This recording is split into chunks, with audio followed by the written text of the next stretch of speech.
Quando eu comecei a escrever, eu escrevia poesia. Aí a poesia virou música, sabe? Que a música virou expressão, que a expressão virou autoestima. Eu lembro que até os meus 7 anos, meu pai tinha um bom trampo numa fábrica. Ele era metalúrgico. A minha mãe trabalhou uma boa parte da vida dela até eu nascer. Eu sou a terceira filha, né? Quando eu nasci, ela parou de trabalhar para dar uma organizada nas criançadas, né? E aí o meu pai ainda tinha um convênio da empresa. E aí eu fiz a primeira série em escola particular. Foi só a primeira série. E aí aconteceu aquela coisa toda nas fábricas e tudo. Meu pai foi mandado embora. E aí foi um choque também. Porque na primeira série eu tinha aula de inglês, por exemplo, assim. E era super legal, e tinha aula de artes. E aí, na segunda série, eu fui para a escola do bairro, já do SECAP, que é a escola municipal. E aí foi um choque. Hoje eu consigo entender, consigo ver que também teve um choque de que, tipo, na escola particular não tinha tanta mina preta também. Na segunda série eu vi que tinha mais gente parecida comigo, assim, sabe? E a minha mãe sempre foi uma pessoa que gostou muito de se emperequitar mesmo, sabe? E de fazer um corte de cabelo diferente, de brinco, colar, de customizar roupa.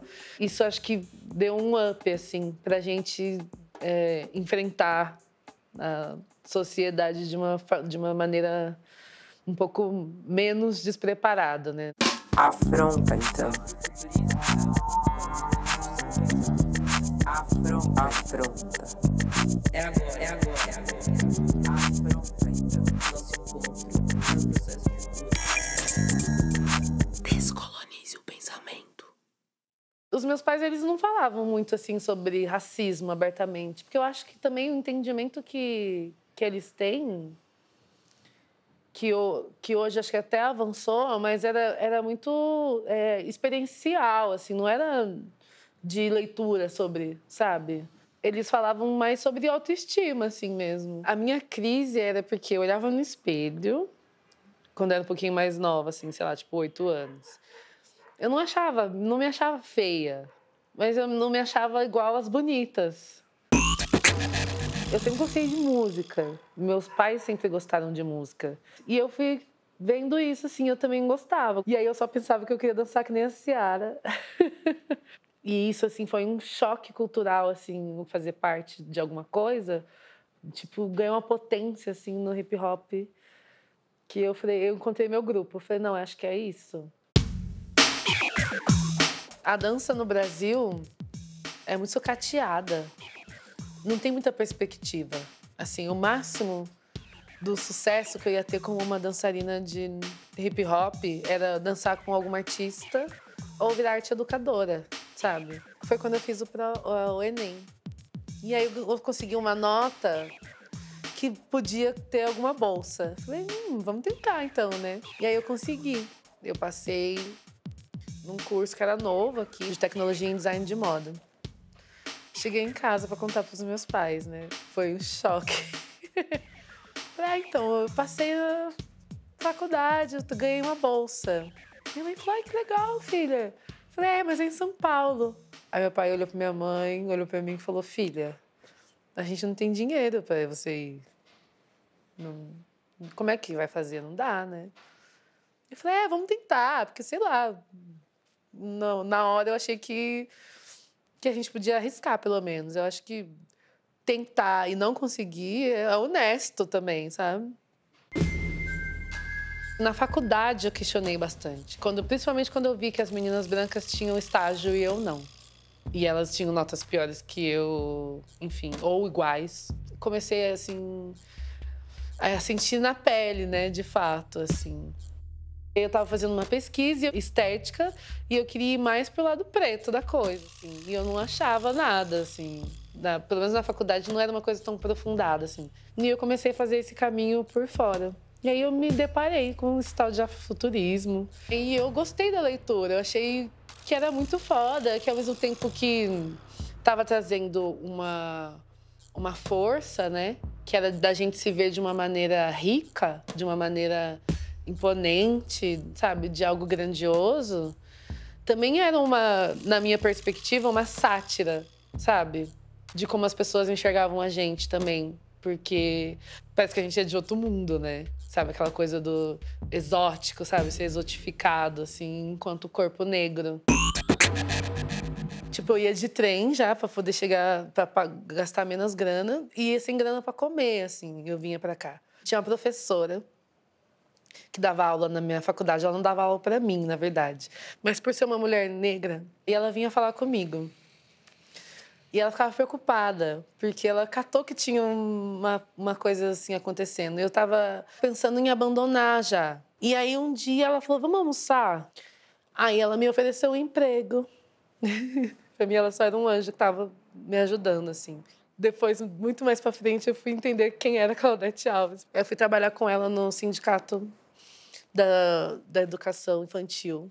E aquele ano eu consegui vencer, assim, sabe? Aí depois rolou uma crise, assim, e teve que mandar algumas pessoas embora. E ela ficou muito triste de me mandar embora. E eu falei pra ela que eu entendia, que era sucesso, que ela tinha me ajudado muito já, na verdade. Faltei muito no primeiro semestre por conta de não ter lugar pra ficar. Peguei DP em 2 matérias. Falei, eu vou terminar o curso, mas agora eu tenho DP que dá pra fazer uma num dia, outra no outro. Eu não preciso ficar aqui a semana inteira. E aí eu tomei uma decisão, que era voltar para Jacareí. E aí a gente tinha um grupo que era uma galera, tipo, sei lá, 30 pessoas. E aí foi diminuindo, até que ficou só as meninas no grupo. E a gente queria ir nos eventos. Então a gente chegou a fazer uma coreografia e tal, mas o nosso forte era ir nos eventos e ser feliz, assim, sabe? Porque ainda era um paradigma as meninas irem nos eventos e, tipo, dançar na roda, onde os caras estavam dançando, sabe? Mas a gente não tava nem aí. A gente só queria, tipo, ser feliz, dançar.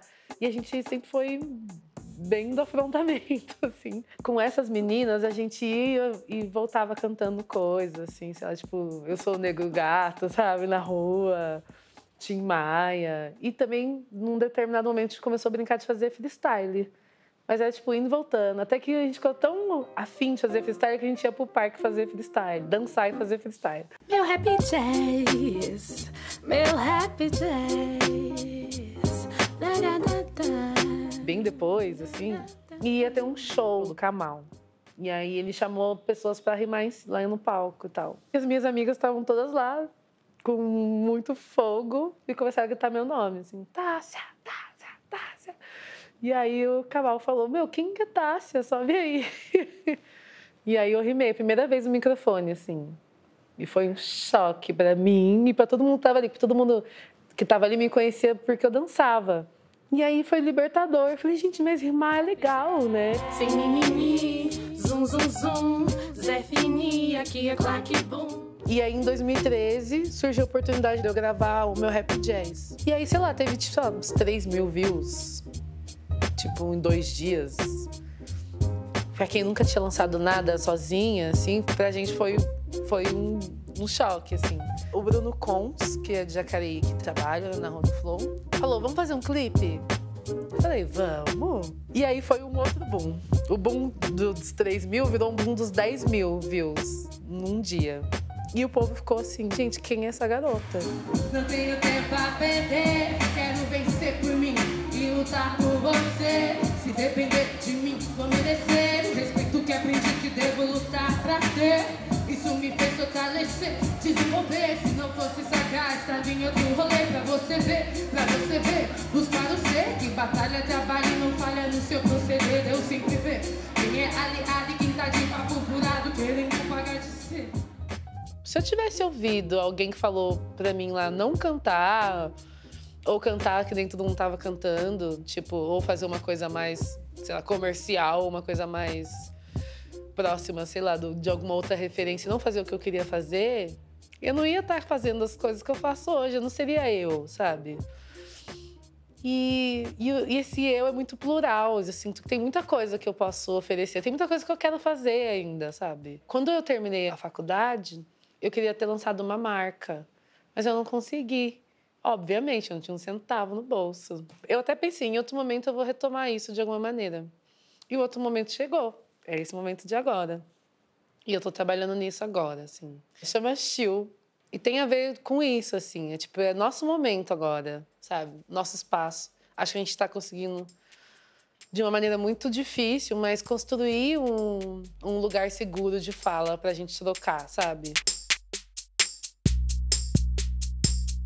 Quando uma amiga minha vai lançar um disco, ou, sei lá, fez um filme novo, ou escreveu um livro, ou tá com um projeto novo que vai levar maquiagem pra não sei na onde, ou fez um ensaio fotográfico que é, tipo, meu, inspirador. Você olha lá, você já quer fazer outras coisas, sabe? Esse trabalho de rede é sobrevivência. Ao contrário de tudo que estava acontecendo, porque a minha carreira estava subindo numa escada e eu estava descendo ela, sabe? Eu estava sentindo isso, né? Energeticamente falando. E eu falei, gente, não pode ser, tem alguma coisa esquisita. E aí o mundo girou e eu encontrei uma pessoa que me ajudou a pensar isso, assim, sabe? Tipo, essa energia que eu entrego no show, essa energia que a gente troca, que eu realmente acredito que o show não é uma coisa sozinha, isolada, né? O show é todo mundo, tudo que tá ali naquele espaço trocando, sabe? Energia e pulsação, e alegria, e tristeza, e indignação ao mesmo tempo. Eu não fui ensinada a ser uma pessoa ambiciosa, sabe? E como a gente confunde, eu acho, a ambição com ganância. Para mim e no dicionário, são duas palavras diferentes, assim. Então, eu tô nesse momento, assim, de ambição. E aí eu quero ser muito mais, porque o que eu fiz até agora, que foi difícil, mas a gente fez brincando. Agora é que eu tô trabalhando sério. Existem pessoas que cortam o cabelo igual o meu, que pintam o cabelo igual o meu, que tatuam o que eu falo. Pra mim é reflexo das pessoas quererem, claro, se enxergar em algo, assim, sabe? E de como, ainda hoje, as grandes mídias não conseguem atender. As pessoas clamam por isso, sabe? Não é à toa que as mulheres negras independentes na música têm conseguido fazer seus trampos. É porque tem demanda, as pessoas precisam se enxergar, sabe? E é muito louco, porque aí você para e pensa, quantas artistas negras do mainstream a gente tem? Não dá uma mão ainda. Gente, nem no axé. Então, tipo, é muito escasso. A gente tá falando de uma demanda que é real, assim, sabe? Eu fico feliz por ser essa referência, ao mesmo tempo preocupada. Porque o que a gente vai fazer? A gente precisa chegar no mainstream? Ou eu me mantendo no middle stream, que a gente chama de middle stream agora, né? Porque eu também já não sou tão underground por causa da internet, assim. O que a gente tem que fazer pra acontecer isso? Sou eu que vou ter que fazer? É a Carol com K que vai ter que fazer? Sabe? Então, beleza. Vamos embora. Vamos fazer, então. Afronta, então.